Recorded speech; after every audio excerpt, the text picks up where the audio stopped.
5 ошибок в лечении кашля. Самая главная ошибка – это назначение препаратов для разжижения мокроты, отхаркивающих препаратов. Вторая ошибка – ингаляции через небулайзер с веществами, которые не предназначены для небулайзера. Минералка, масла. Третья ошибка – самостоятельное назначение препаратов, которые расширяют бронхи. Самый известный препарат – это Биродуал.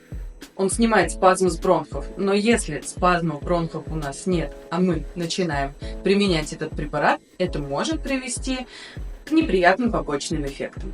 Четвертая ошибка.